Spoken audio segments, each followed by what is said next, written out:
قال صلى الله عليه وسلم عن الزناة: ثم انطلق بي فإذا أنا بقوم أشد انتفاخا وأنتنه ريحا.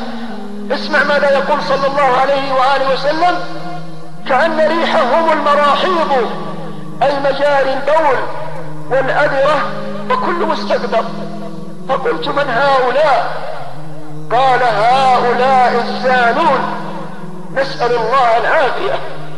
إذا كان الذي لا يستنزه من بوله يا عباد الله رآه رسول الله صلى الله عليه وسلم يعذب في قبره عذابا أليما كما رأى النمام، كما في الحديث المتفق على صحته، فكيف بمن يوسخ نفسه ببول وخراءة الزانية واللوط الملعون، مع أنه لو رأى بولها وخراءتها على سفرة طعامه لطرش وما قدر أن يأكل.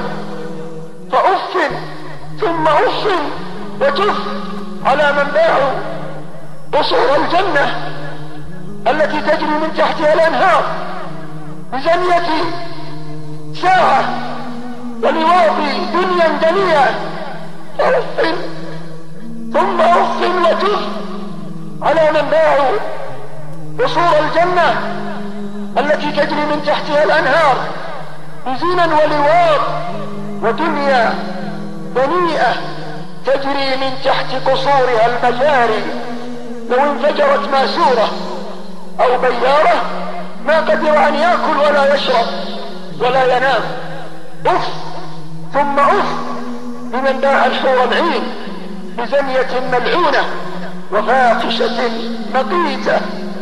لعن الله من عمل عمل قوم لوط. الله أكبر، سبحان الله. أين العقول المجنونة؟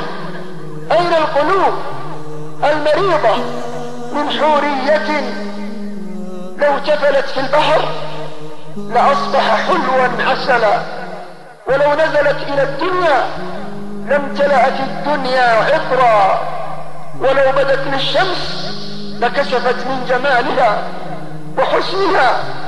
أين العقول وقد باعت الحور العين؟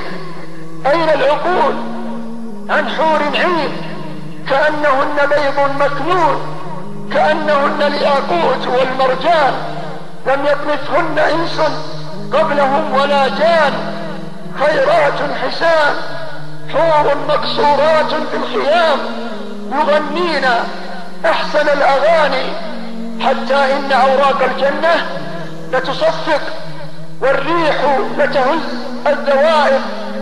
فأف لمن باعوا أغاني الجنة بأغاني قبيحة، أف لمن باعوا أغاني الجنة بصوت الشيطان، أف لمن باعوا أغاني الجنة بأغاني قبيحة تؤجج الصدور وترقي مجتمعها للزنا والعهر والهوى والنار.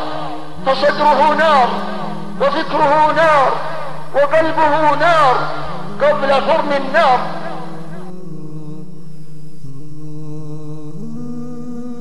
وتقبلوا تحيات إخوانكم في موقع طريق الإيمان.